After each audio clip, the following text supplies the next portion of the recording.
Subscribe channel Truth.id dan aktifkan lonceng notifikasi untuk mendapatkan informasi seputar live streaming dan video khotbah terbaru.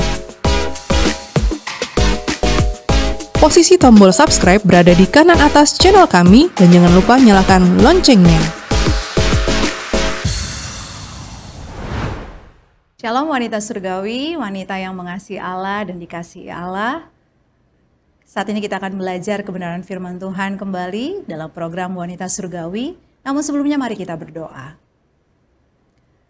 Bapa, terima kasih untuk kesempatan yang terbaik yang Tuhan beri bagi setiap kami. Kami selalu diberikan kesempatan untuk belajar kebenaran firman Tuhan. Namun harapan dan doa kami adalah kami tidak hanya mendengar, kami tidak hanya belajar, tetapi kami menjadi pelaku firman Tuhan dalam kehidupan kami setiap hari. Kami boleh menjadi berkat dan teladan bagi sesama kami. Karena itu hadirlah bersama dengan kami pembelajaran kebenaran firman Tuhan pada saat ini. Kami bersyukur dan kami berdoa. Amin. Wanita surgawi, hidup kita ini seperti sebuah nyanyian.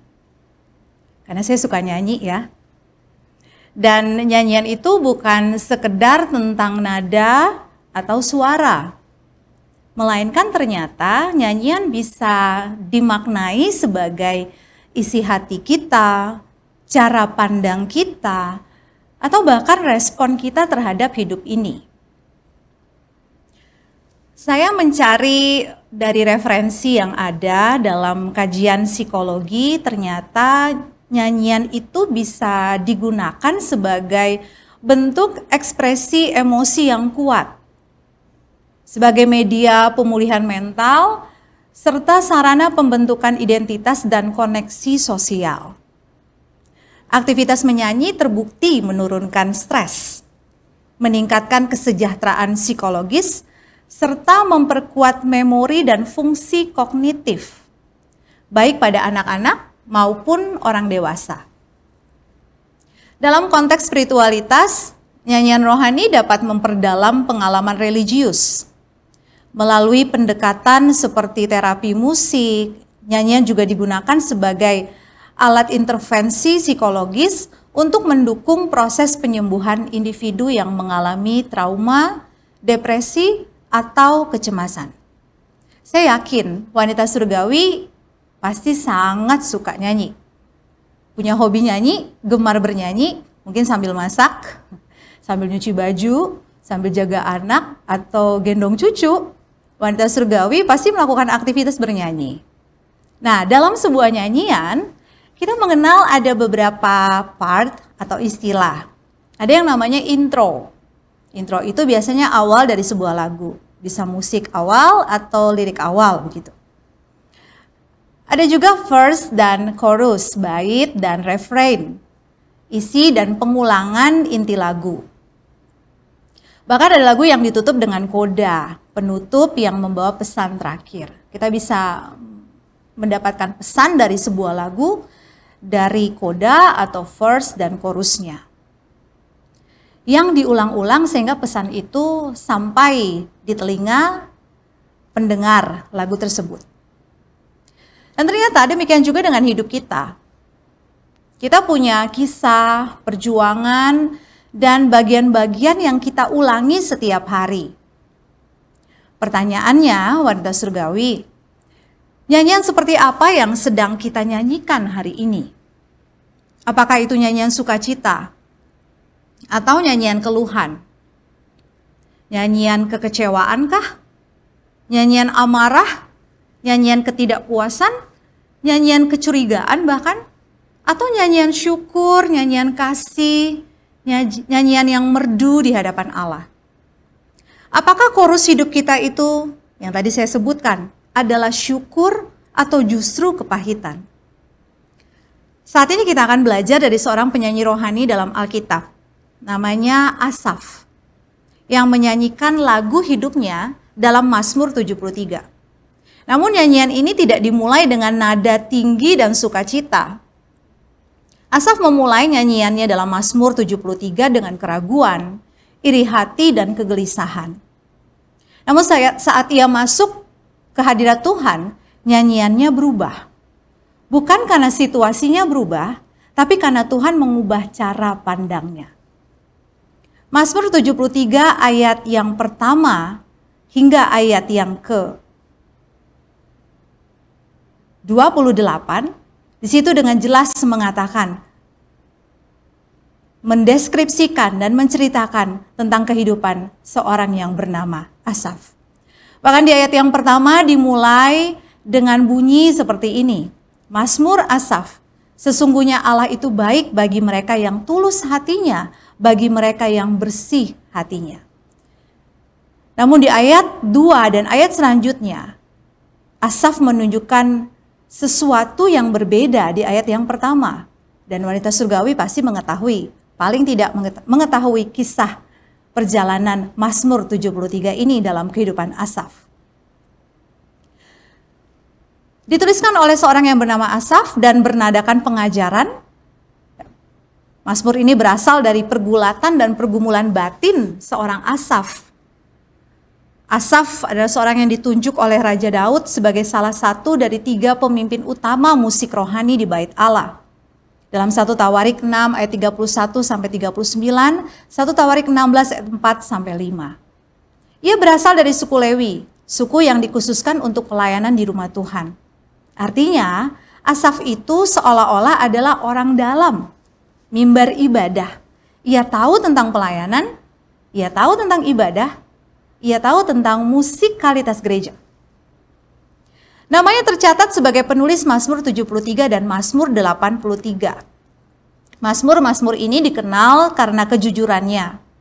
Banyak di antaranya berisi ratapan, pertanyaan tentang keadilan, dan seruan akan pembelaan Tuhan. Asaf adalah seorang penyembah yang jujur dan realistis. Walaupun Asaf adalah penyembah, tapi ia juga manusia biasa yang mengalami kekecewaan dan krisis iman. Dalam Mazmur 73, ia mengakui dengan jujur bahwa ia sempat goyah karena melihat orang fasik hidup senang, hidup mujur dikatakan.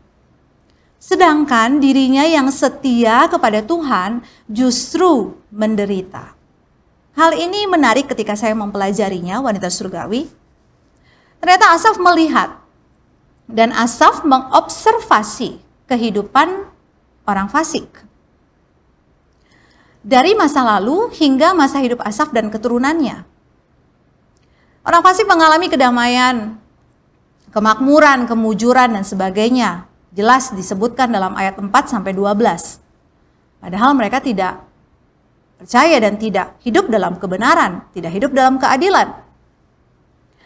Orang fasik, bahkan beberapa dari mereka tidak mengenal Allah Elohim Yahweh yang disembah oleh Asaf. Mereka hidup sesuka hatinya, seolah-olah hidup hanya untuk bersenang-senang.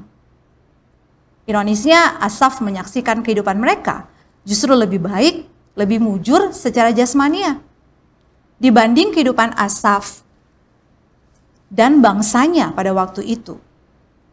Perjalanan bangsa Israel memberikan potret kehidupan bangsa yang penuh dinamika dan lika-liku.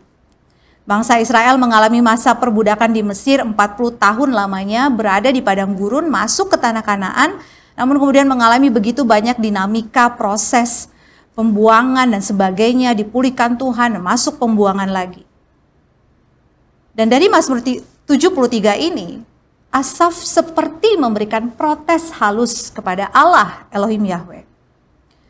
Seolah-olah mengapa kehidupan orang fasik, orang jahat, orang bahkan yang tidak mengenal Allah, hidupnya lebih baik, lebih mujur, lebih nyaman, lebih senang, tidak menderita, sama seperti Asaf dan bangsanya pada waktu itu. Wanita surgawi, seringkali kita pun mungkin mengalami hal yang sama.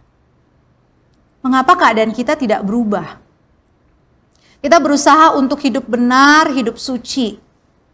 Berjuang setiap hari menguasai diri dari hal-hal yang tidak berkenan bagi Allah.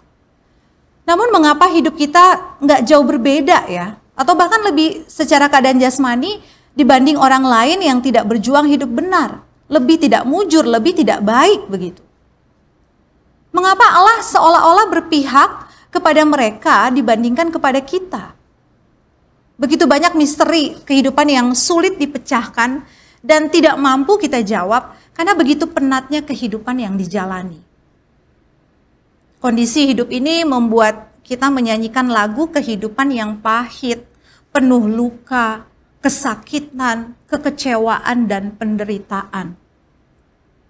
Keadaan hidup membuat kita seringkali lupa bahwa Allah sebenarnya menemani orang-orang yang berjuang untuk hidup dalam kebenaran. Perjuangan terasa begitu sulit dijalani karena mungkin kita lupa bahwa Allah sebenarnya berjalan bersama kita. Kehadiran Allah dapat dialami dan dirasakan dengan benar oleh orang-orang yang bersih dan tulus hatinya. Ayat 1 jelas mengatakan demikian. Mereka yang mampu melahirkan nyanyian hidup yang bersih dan tulus kepada Allah, bukan karena kehidupan yang nyaman tanpa penderitaan.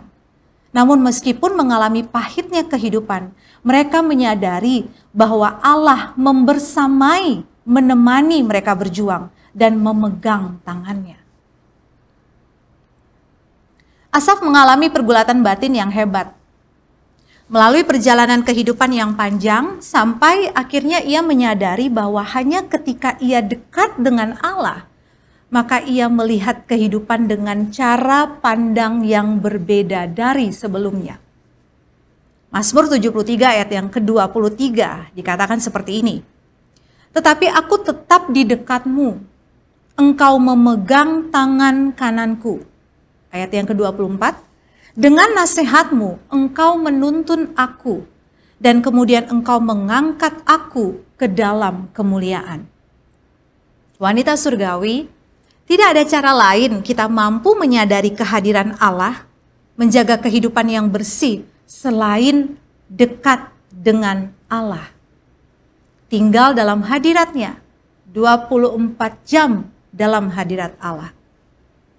Pergumulan dan penderitaan hidup harusnya membuat kita lebih dekat dan melekat dengan Tuhan. Bukan sebaliknya, lari menjauh dari Allah. Semakin kita dekat, semakin kita terlatih untuk peka. Sensitivitas kita semakin terlatih, kepekaan kita semakin meningkat untuk mendengar nasihat dan kehendak Allah yang spesifik, yang khusus dalam kehidupan kita. Itulah yang dilakukan oleh Asaf. Asaf pada akhirnya menemukan suatu mutiara kehidupan. Nyanyian hidup yang baru. Nyanyian kehidupan yang baru. Bukan lagi nyanyian kehidupan atau nyanyian hidup yang penuh luka dan kepahitan. Namun nyanyian hidup yang sangat merdu di hadapan Allah. Karena ia mengalami perubahan cara pandang akan kehidupan. Yang ia nyanyikan dan mazmurkan di bait Allah bukan sekedar mazmur dan lirik biasa, bukan sekedar konsep belaka, namun nyanyian hidup yang lahir dari pengalamannya bersama dengan Allah. Asaf bahkan mengatakan dengan jujur dan penuh keyakinan dari Mazmur 73 ayat 25. Siapa gerangan ada padaku di sorga selain engkau? Selain engkau tidak ada yang kuingini di bumi. Ayat 26, sekalipun dagingku dan hatiku habis lenyap, gunung batuku dan bagianku tetaplah Allah selama-lamanya. Tentu kita sering mendengar ayat ini, bukan? Bahkan kita sering menyanyikan lagunya. Suatu ungkapan yang bukan sekedar indah secara syair, mazmur, namun sangat hidup karena berasal dari pengalaman hidup Asaf yang real, yang nyata. Tidak ada nyanyian yang lebih indah dan merdu di hadapan Allah selain nyanyian hidup yang berkenan baginya karena kita berjalan bersama dengan Allah, tinggal tetap dalam hadirat Allah.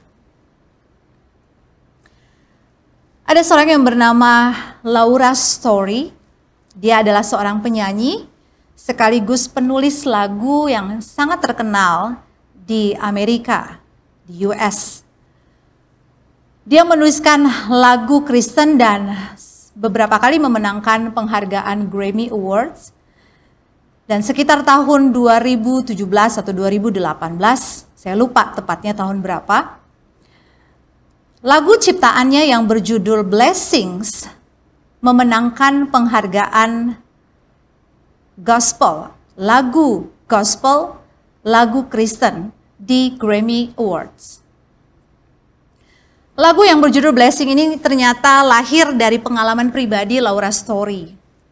Laura Story adalah seorang yang sangat mengasihi Tuhan. Dia lama tidak menikah dan kemudian dia dipertemukan dengan pasangan hidupnya, seorang atlet baseball yang bernama Martin. Mereka menikah dan kira-kira setahun setelah pernikahan mereka mendapatkan sebuah kabar yang sangat menyedihkan. Suami dari Laura Story, didiagnosis terkena tumor otak. Dan tak lama setelah mereka menikah, meskipun suaminya menjalani operasi, ia tidak pulih sepenuhnya dan mengalami gangguan memori serta keterbatasan fisik. Seorang yang kuat, atlet, Laura Story mengatakan suaminya adalah seorang yang sangat mengasihinya, sangat mengasihi Tuhan. Tetapi mereka ternyata mengalami dinamika kehidupan yang sangat menyedihkan bagi Laura Story. Laura Story sempat bertanya kepada Tuhan, "Why me Lord? Mengapa saya yang mengalami kehidupan seperti ini? Di Amerika sangat susah mencari pasangan hidup, mencari pria yang mengasihi Tuhan dan bisa menerima dirinya apa adanya. Tetapi mengapa dia harus melalui perjalanan kehidupan, proses kehidupan yang seperti ini?" Dalam satu malam, dalam pergumulan batinnya, dalam dialog batinnya sendiri, Laura bertanya kepada Tuhan. Dan di malam itu ada satu kalimat yang sangat indah yang sepertinya ditaruhkan Tuhan di dalam hati Laura, yaitu blessings atau berkat. Laura menulis lagu Blessing sebagai bentuk doa dan pencarian makna di balik penderitaannya. Ia menyadari bahwa berkat dari Tuhan tidak selalu datang dalam bentuk kesembuhan atau hal-hal yang menyenangkan, tetapi seringkali melalui air mata, penderitaan, dan pengharapan yang memperdalam imannya dan hubungannya dengan Tuhan. Lagu ini menyampaikan pesan bahwa Tuhan baik, penuh dengan kasih setia. Tuhan mendidik dan Tuhan memprosesnya untuk melihat atau memiliki cara pandang hidup yang berbeda. Bukan tentang hidup yang sekarang, tetapi hidup yang kekal. Lirik lagu tersebut adalah sebagai berikut, wanita surgawi. Blessings atau berkat. Kita berdoa untuk berkat. Kita berdoa untuk damai. Kita berdoa agar tidak ada penderitaan, agar ada perlindungan di malam hari. Kita berdoa untuk kesembuhan, untuk tangan yang kuat. Kita berdoa agar semua rasa sakit ini dapat berlalu begitu saja. Tetapi bagaimana jika berkat itu datang melalui hujan? Bagaimana jika kesembuhan datang melalui air mata? Bagaimana jika 1000 malam tanpa tidur adalah cara Tuhan menunjukkan bahwa Dia sangat dekat? Kita berdoa untuk kebijaksanaan, untuk mendengar suara Tuhan. Kita berseru dengan marah ketika kita merasa Tuhan tidak mendengar. Kita meragukan kebaikan Tuhan, kita meragukan kasih-Nya. Seolah-olah setiap janji Tuhan dalam firman-Nya itu tidak cukup bagi kita. Tetapi bagaimana jika berkat itu datang melalui hujan? Bagaimana jika kesembuhan datang melalui air mata? Bagaimana jika 1000 malam tanpa tidur adalah cara Tuhan menunjukkan bahwa Dia sangat dekat? Bagaimana jika kesengsaraan dalam hidup ini adalah berkat yang tersembunyi? Ketika teman-teman kita mengkhianati kita, ketika kegelapan tampak menang, kita tahu bahwa rasa sakit ini mengingatkan kita bahwa dunia ini bukan rumah kita. The world is not our home. Bagaimana jika berkat itu datang melalui hujan? Bagaimana jika kesembuhan datang melalui air mata? Bagaimana jika 1000 malam tanpa tidur adalah cara Tuhan menunjukkan bahwa Dia sangat dekat? Bagaimana jika kesengsaraan dalam hidup ini, hujan, badai, dan air mata di malam hari adalah berkat yang tersembunyi dan mengingatkan kita bahwa dunia ini bukan rumah kita. Lagu ini mengajak pendengarnya untuk melihat penderitaan sebagai cara Tuhan memberkati, memproses, mendidik, dan mendekatkan kita kepadanya. Meskipun seringkali kita tidak atau belum memahaminya pada saat itu. Bagaimana dengan nyanyian hidup kita hari ini? Saya teringat satu kalimat yang sangat indah dan sangat menggores hati saya yang diucapkan oleh Bapak Pendeta Dr. Erastus Sabdono. Meskipun kita hidup dalam penderitaan, meskipun, kalau saya menggunakan kalimat ini, meskipun kita miskin, tetapi kita tidak berdosa di dalam penderitaan tersebut. Meskipun hidup kita tidak nyaman, hidup kita penuh dengan kepahitan, meskipun keadaan finansial kita tidak cukup, kita menemukan begitu banyak tantangan dan pergumulan hidup, tetapi kita tidak berdosa karenanya. Kalimat itu sangat menggores hati saya, sehingga saya ingin mengukir sebuah nyanyian kehidupan yang merdu di hadapan Tuhan. Apapun yang terjadi dalam kehidupan saya, apapun yang terjadi dalam kehidupan kita semua wanita surgawi, penderitaan akan selalu ada, badai kehidupan silih berganti akan selalu ada. Ketika kita lepas dari badai hari ini, pastikan kita akan menemukan badai selanjutnya untuk memperkuat kita semakin menjadi manusia yang berkualitas di hadapan Allah. Tetapi di dalam penderitaan itu, dalam perjalanan kehidupan kita, biarlah kita bisa mengukir, kita bisa menyenandungkan nyanyian hidup yang merdu di hadapan Allah. Jika nyanyian hidup kita hari ini terasa berat dan pahit, penuh luka, mungkin kita perlu berhenti sejenak, kita perlu merenungkan sejenak. Apakah kasih sayang Tuhan belum begitu cukup untuk menyadarkan kita bahwa Ia sungguh menemani kita yang sedang berjuang. Sehingga nyanyian hidup kita dapat berubah seperti cara pandang kita akan kehidupan yang diubahkan melalui pengalaman hidup bersama Allah. Sebuah ajakan bagi kita semua wanita surgawi. Mari kita menyanyikan nyanyian kehidupan yang berkenan, yang merdu di hadapan Allah. Meski dalam penderitaan, ketidaknyamanan hidup, kita disalahartikan oleh orang lain, kita difitnah, kita diperlakukan tidak adil, atau bahkan kita dipandang sebelah mata. Kita mengalami begitu banyak tantangan dan pergumulan dalam hidup ini. Kita tetap mempercayai Allah, kita tidak curiga terhadap Allah, dan bahkan menjadikan Allah satu-satunya, segalanya dalam hidup ini. Sehingga kita mampu berkata, sekalipun dagingku dan hatiku habis lenyap, Allah adalah bagian kita untuk selama-lamanya. Allah adalah segala-galanya dalam kehidupan kita. Inilah nyanyian kehidupan yang perlu kita mulai hari ini. Berjalan bersama dengan Tuhan, menjadikan Tuhan segala-galanya, dan memiliki perubahan cara pandang akan kehidupan. Bukan tentang hari ini saja, tetapi tentang kekekalan. Karena kehidupan kita menjadi kehidupan yang berkualitas, bukan untuk hari ini saja, tetapi kualitas kekekalan sampai langit baru dan bumi yang baru.